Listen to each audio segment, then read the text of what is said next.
running your 108. Last night all of the parts have been washed. They've been allowed to air dry. I'm going to put the drip tray in its place. The rear seal goes together by placing the larger end over your thumb. We're going to put this thin piece of rubber into the groove. The easiest way I've found to do it is to get it back with your index fingers, push, and walk it around.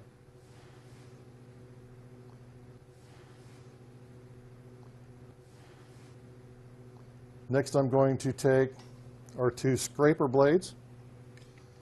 They go on by noticing that this bar has two flats on it. That's so that you can push this easily down over, and then it locks in place when you turn it. Same thing here. Push down, turn it. I'm going to take some lubricant. I'm going to put 3 pencil eraser sized blobs back here on this shaft face. Put on the rear seal. Give it a spin so it stays. I'm going to put this into the machine. If you look back into the machine, you'll see that there is a pocket with this shape in it. So we're going to push it back until it hits. Give it a spin until it engages like that.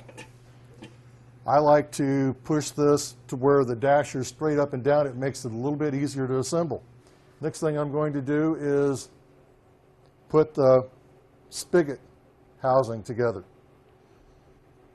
It takes this white Delrin piece, the O-rings go into the groove. Next, I'm going to take the shaft, screw it into the plunger. Going to get the spring for the shaft. Going to put a little bit of lubricant on these two O-rings. Give it a run around with my finger. Then I'm going to put this into the housing, turning it over so I can see the shaft come through. Put on the knob, screw it into place, get it all the way to the end of the shaft. I'm going to take this large O-ring, put it over the threads. Going to grab the front plate,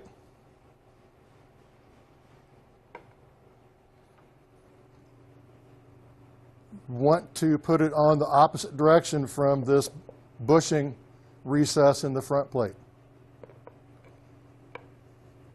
Put it on and thread it into place. Wind up with this hole being aimed down. Going to grab the front plate bushing. Going to put the O-ring into place into its groove. Put a little bit of lubricant on the face and down into the hole, just a little bit, and just on the outside. I'm going to pull this out just a little bit. It aids in assembly. Go up and first of all hit the hole on the dasher. Line it up, spin this until you line it up with the knobs. You want to start knobs. The first one you just barely want to get it started. Go to the opposite side. You might need to help it by pushing a little bit. Get the second one on. Now you can start the other two.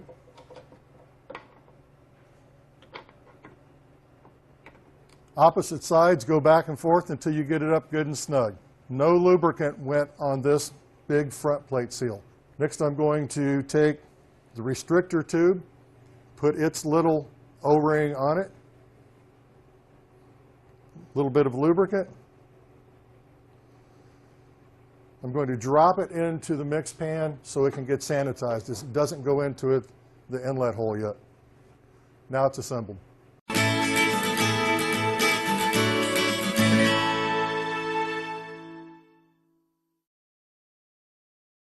Okay, now we're going to sanitize and charge the machine.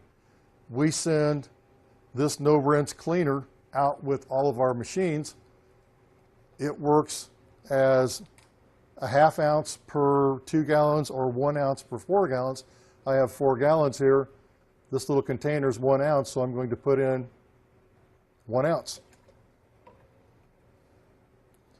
I'm going to get the lid back on this.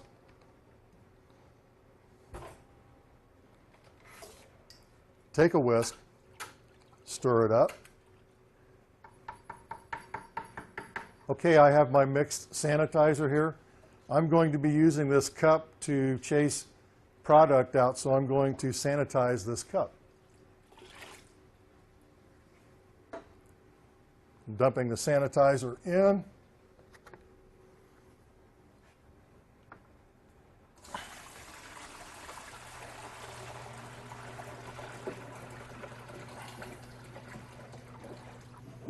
Going to take the brush, go all the way around the outer edges with it.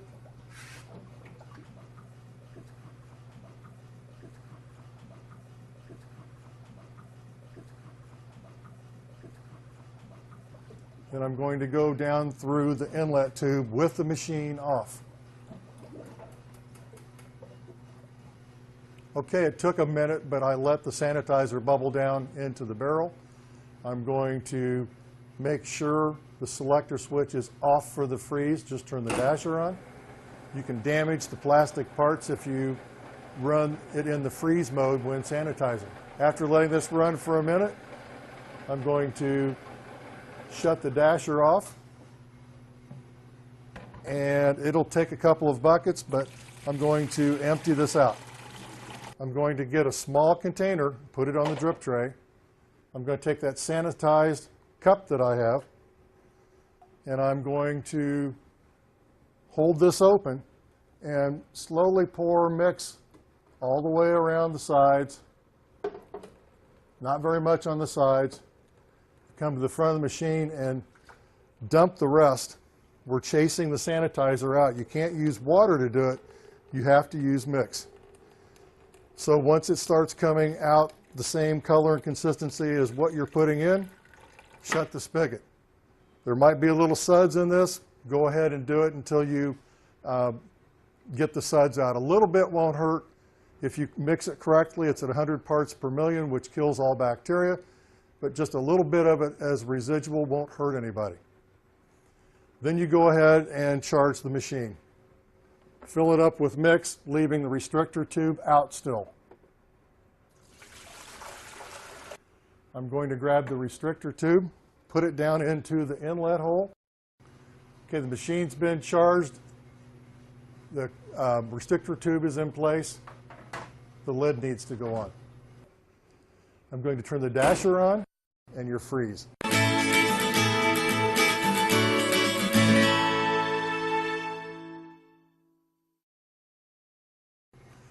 Okay, it's the end of the day. We have dispensed all of the product we can get out into clean, sanitized bucket, put them back into the walk-in. After that, I ran 2 gallons of lukewarm water with a little bit of detergent in it through, with the freezer off, of course, just the dasher on. Let it rinse, emptied that out into a bucket, and then did it again. So I'm at the stage now where I'm going to start taking things apart to clean.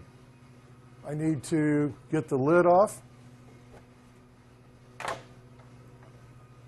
get the carb tube out, or restrictor tube. I'm going to get the O-ring off. I'm going to put extra room down here on a dry cloth. I'm going to pinch, I'm going to push up. It makes the O-ring pucker and it slides right off. I'm going to have a little bit of water that spills out. There's not a lot I can do about that, so I'm just going to let it go. Take these front plate knobs off. I'm going to get them all loose. Seems to be easier to get off that way. Most of this will go into the drip tray. So I'm going to take the lower two off. I'm going to put my hand on it, take the upper two off.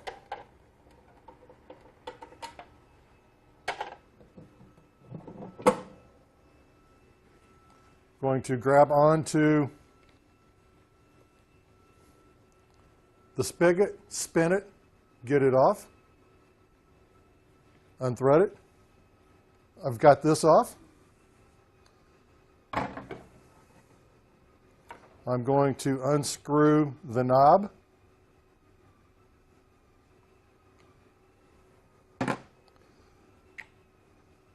Push on the rod to get spigot plunger, spring, all of that out. Going to unscrew the rod.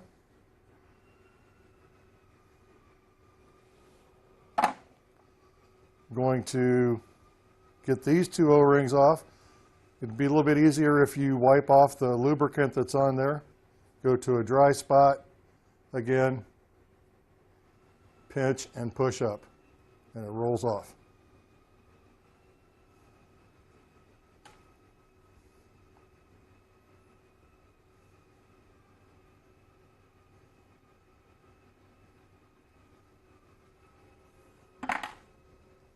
I have this large O-ring to get off. We have a tool that makes this much easier. What I suggest you do is you go at it at an angle. If you go at it straight like this, the tool just snaps. Get underneath it. Get back to the thicker part of the tool. Roll the O-ring off. I have this bushing that needs to go in. I have this dasher assembly. The blades you just put in a straight line with the center so that you have the two flats to help pull it off. The rear seal comes apart.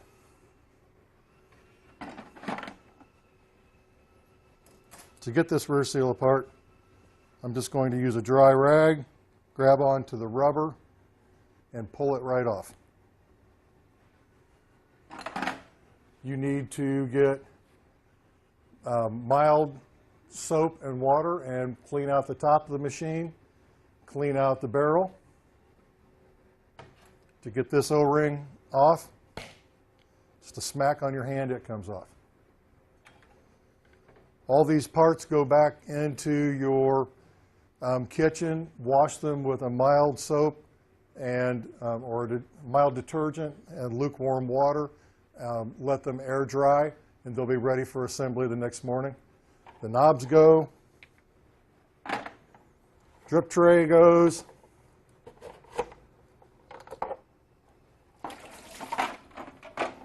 And the lid goes. That should be it for cleaning your machine.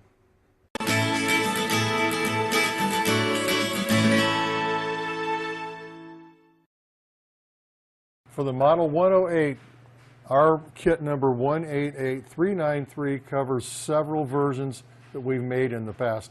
Included are the scraper blades, all kinds of O-rings for the different kits, a rear seal, lubricant, O-ring removal tool, and a brush. For your Model 108, if you need a spigot body, it is part number 110381. For the Model 108, your spigot plunger is 110382. For a Model 108, your spigot plunger shaft is part number 110383. The spigot plunger spring for your Model 108 is part number 64531. The front plate spigot plunger knob for your Model 108 is 644.